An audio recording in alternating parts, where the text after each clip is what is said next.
All right, folks, so this is the new Zwift Hub One, and at its core, it's the same Zwift Hub bike trainer that they released last year, which is basically a good option when it comes to a budget-level direct drive bike trainer. But what they've done here is outfitted it with their new Zwift Cog, and the goal here is to kind of simplify the entire direct drive bike trainer experience by having broader compatibility with lots of different kinds of bikes without having to choose a specific cassette. Plus, it offers more flexibility. Let's say if you live in a household where more than one person rides a bike, where one person with an 8-speed bike and another person with an 11-speed bike can kind of just toss their bike on at any time and get riding faster. So there's a few different components to the Hub One. So like I was mentioning, at its core, it's the same Zwift Hub bike trainer that they've had. And I recently actually just published my long-term review of the original Hub, where I went over how well it fared over a year of really heavy use. And I'll have that video linked down in the description below if you haven't checked that out already. And what they've done is replace the traditional cassette and cassette body with this new Zwift Cog, which is basically this entirely new free hub body that slides on that has just one gear.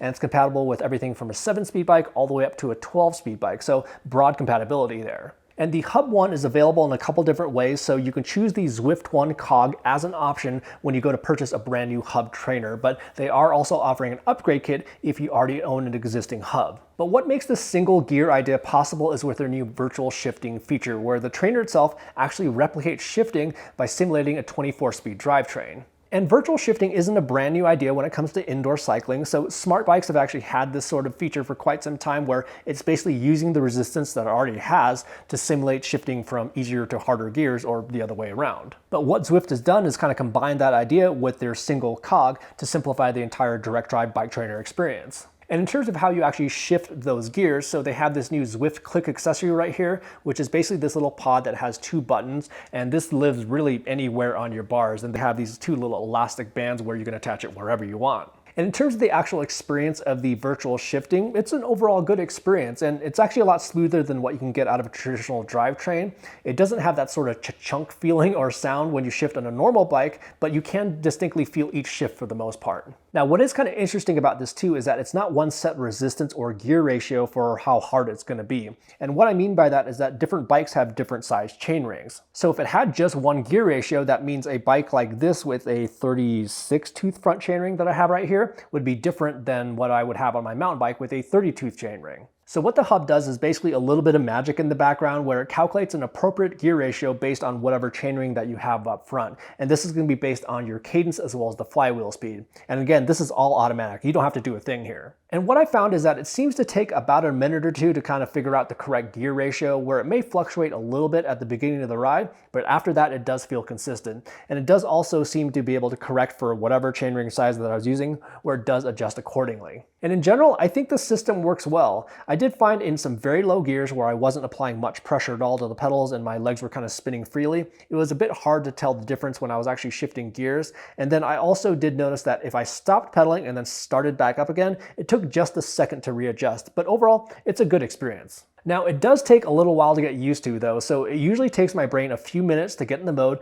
to use the click to shift versus the shifters on my bike. But what is kind of nice is that you notice that the cog actually has raised sides in between the gears, so if you were to shift, it's not like your chain's going to pop off. But this new virtual shifting feature also solves another issue that I kind of alluded to earlier, and that's with bikes with smaller chain rings. So like with mountain bikes, those have smaller chain rings, and when you mount those on an indoor trainer with a traditional cassette, what happens is that you generally don't have enough top end, and that new kind of automatic gear ratio calculation kind of solves that issue. Plus you have a wider gear spread with that 24-speed range. So looping back to this little Zwift Click controller and how it works, all this does is that it pairs up as a control in the pairing menu when you start up Zwift.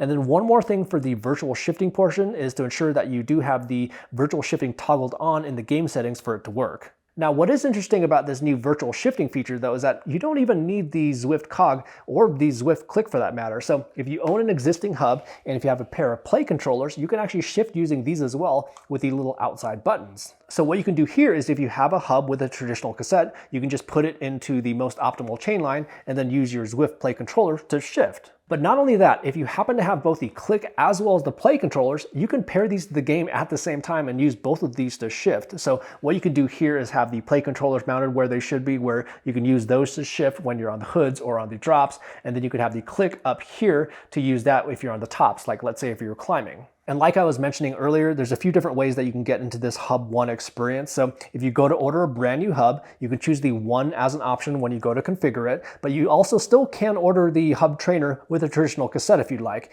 and both run $5.99, and both also come with a year of Zwift. But if you do already own a hub trainer and you want to get into this hub experience, they are also offering an upgrade kit where you can get the Zwift Cog as well as the Click controller for $79.99, but they are offering a launch special at $59.99. And in terms of retrofitting your existing hub with the Zwift Cog, it is crazy easy. So all you need is the existing wrench that came with your hub trainer, but if you don't have that, you can use a 17mm wrench or an adjustable wrench. But basically all you have to do is remove the drive side axle adapter and then just slip off the cassette and the free hub body all in one, and then just slip on the Zwift Cog. And then you may just have to rotate it counterclockwise just slightly to have it click into place, then just reinstall the axle adapter, and there you go.